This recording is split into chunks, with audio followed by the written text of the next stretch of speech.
Why are you so excited? I'm really excited about today's episode because we get to talk about having discussions with your kids about money. Boring. It's not boring, actually. I mean, kids want to talk about like Disneyland and going to the beach and what? Okay. No. We're going to make this conversation fun, and we're going to show you how you can do it too. All right, let's go.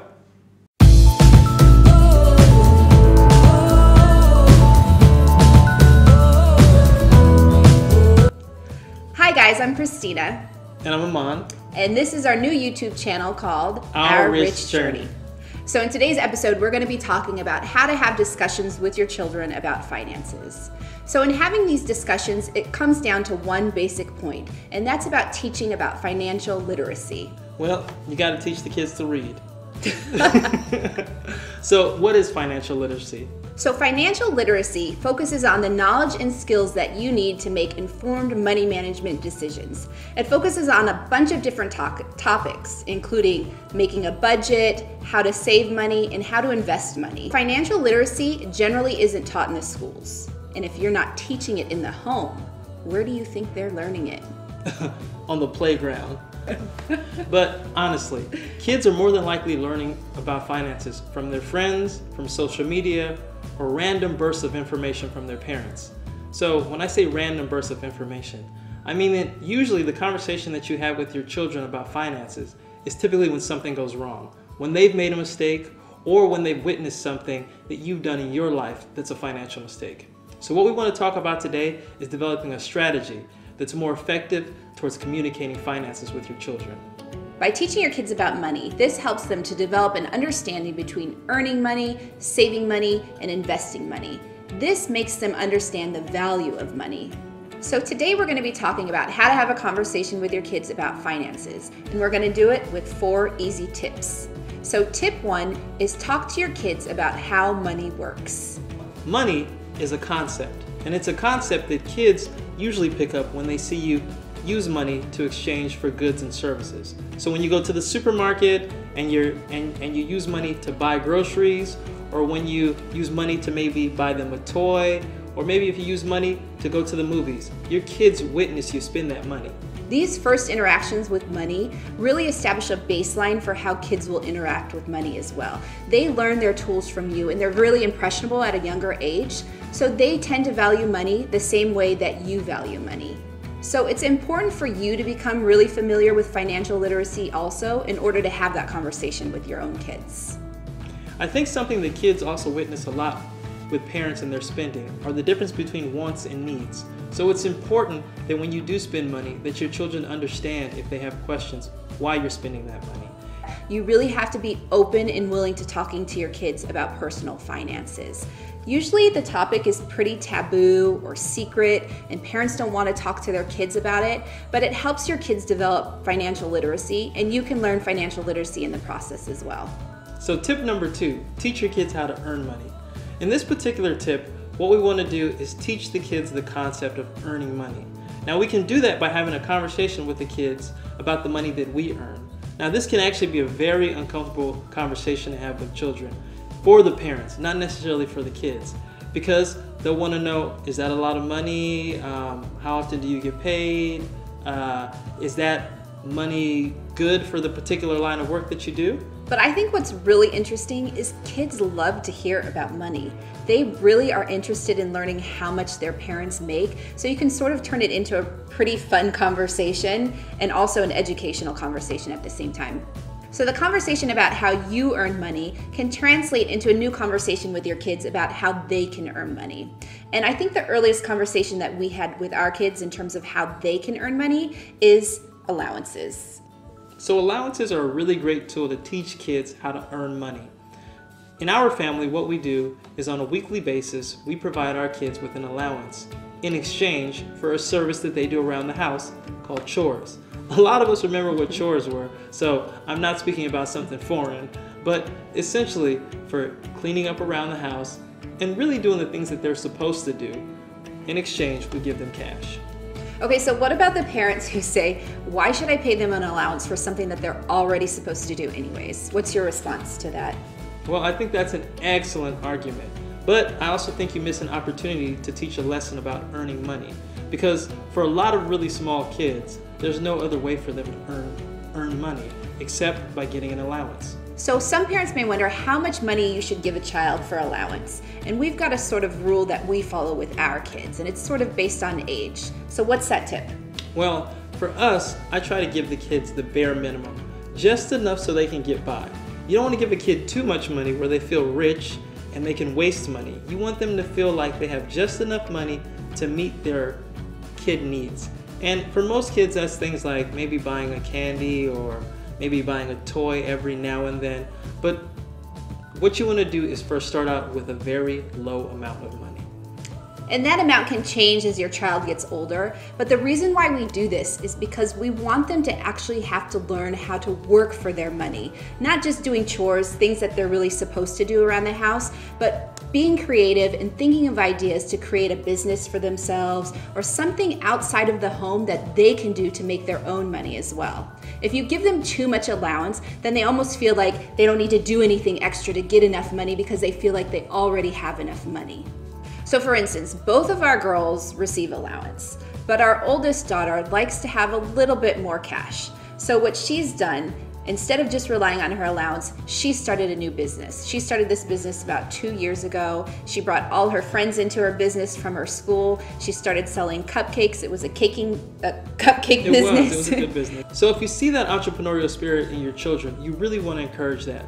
Most of the businesses that our daughter tried to start, they actually weren't very profitable.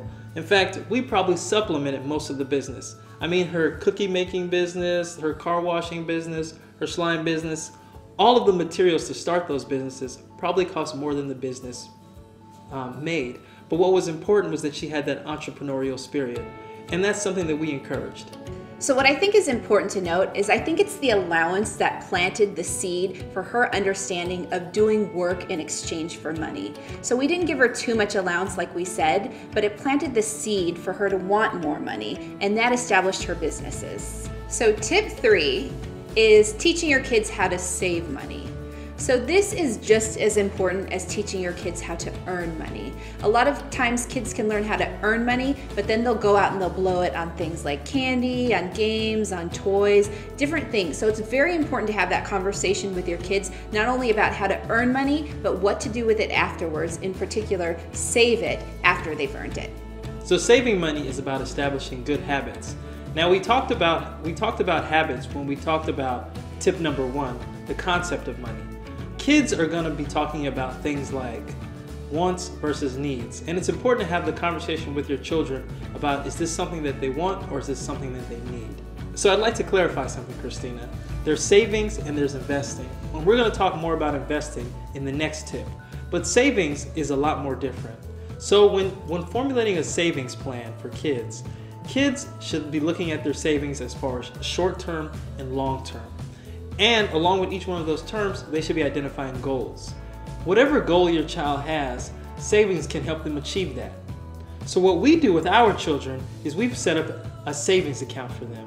So Christina, how can our kids save money? Well, actually, how do your kids save money? Well, those are my kids. How do our kids save money? So for saving money, we established a bank account for our kids at the credit union. One thing we like about the credit union is it's a nonprofit organization, so a lot of times it has higher savings account interest rates and different benefits that you might not necessarily see in a for-profit bank.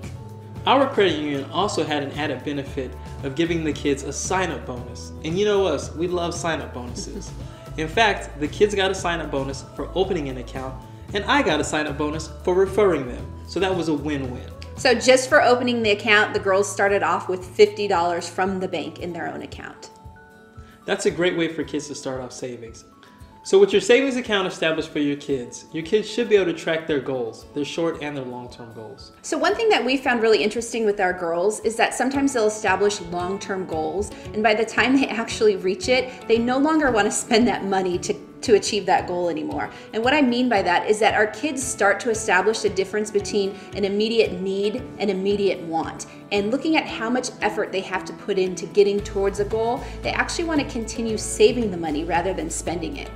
Yeah, it's really funny how kids value money more when they earn it and save it. When they have to make that decision to either part with their money or keep their money, it's funny how logic comes into play. So tip number 4, teach your kids to invest. Earlier we talked about the difference between saving and investing. Investing is a long-term approach to money management and building wealth. For kids, the concept of investing can be a little hard to explain initially, but what we found by explaining to them how interest works, they grasp the concept a little better. So Christina, how do you explain interest to children? So we always start off with an example, right? If we give them a certain amount of allowance every single week, we talk about the difference between what they can make if they just let it sit in a savings account or if they invest their money. And always the examples are investing is such a more powerful tool for establishing a wider growth of money. So let's give you an example of investing and how our children invest. Right now, our daughters have custodial brokerage accounts. Custodial brokerage accounts can be opened up at banks and at different brokerages. Vanguard and Charles Schwab are two of the most well-known and two that we can recommend. So with the custodial brokerage account, the parents are actually the owners of the accounts and the children are the beneficiaries. So we opened a custodial brokerage account for our girls about a year and a half ago. And each week they deposit $10 from their allowance into the account. So we ran some numbers and we saw that if they continue to deposit $10 each week into that account, by the time they turn 18, they'll have about $13,000 into the account. What's really interesting though, is that if they continue to do this until they're 65 years old, at the average rate of return, they'll have over $1.5 million into their account. Let's pause on that for a minute. That means at only $10 a week, deposited into their brokerage account, and if it grows at the average rate of return for the market, our kids will have $1.6 million by the time they're 65 years old. And that's all they have to do. So that is the power of investing versus savings. Now, when you run that same comparison for just savings, that money only adds up to about $28,000. $28,000 versus $1.6 million. That's the power of investing. So we've just given you 4 tips on how to have a discussion about finances with your kids. I think the biggest takeaway from this video though is that you should begin to have that discussion. It's never too early to begin having that discussion. So with that said, if you like this video, make sure you give us a thumbs up, subscribe to our channel, and join the journey.